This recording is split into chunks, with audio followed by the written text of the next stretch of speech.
Je m'appelle Adrien Cordier et j'ai 21 ans. Je m'appelle Sébastien Aimans et j'ai 20 ans. Quel était l'objectif de votre périple? Disons que le but était de faire quelque chose qu'on aime tous les deux, de dépasser un peu nos limites et en même temps sensibiliser les gens à des choses qui nous touchent quand même pas mal. Donc c'est les déchets, la pollution, ce qu'on peut retrouver sur les plages, etc. Et voilà, le défi sportif était là aussi, quoi.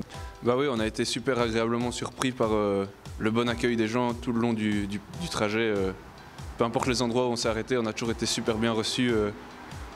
Un bon contact avec les gens parce que le défi est un peu différent de ce qui peut se faire souvent et ça intrigue les gens et donc fatalement une fois qu'ils sont un peu intrigués, ça facilite le contact. Vous aviez appelé ce catamaran le Zinc-Zinc, c'est comme ça? Pourquoi ce nom-là? Le Zinc-Zinc parce que c'était un surnom qu'on se donnait. Zinc c'est cousin, c'est un peu une espèce de blague entre nous et Zinzin aussi on retrouve, parce que c'était un petit peu, on trouvait que c'était un peu rigolo, un peu foufou comme. L'écologie, c'est une de vos préoccupations au quotidien? Bah ouais, on est jeune, on va quand même vivre encore un petit temps sur cette planète et si on fait rien, notamment dans ce domaine du plastique où on sait très bien que c'est complètement critique et qu'il n'y a pas grand chose qui a encore été fait, si on fait rien, nous, personne ne va faire quoi que ce soit et la situation ne va pas s'améliorer. Vous avez rencontré également des jeunes, des écoles sur les plages, ça devait être des rencontres assez fortes, ça, non?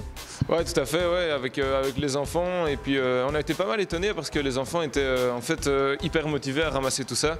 Et ça fait plaisir de voir qu'il y a quelque chose derrière, qu'il y a une génération qui part et qui... on a l'impression d'avoir une vague derrière nous qui nous envoie... c'est chouette, quoi. Le plus beau souvenir? Il y en a beaucoup.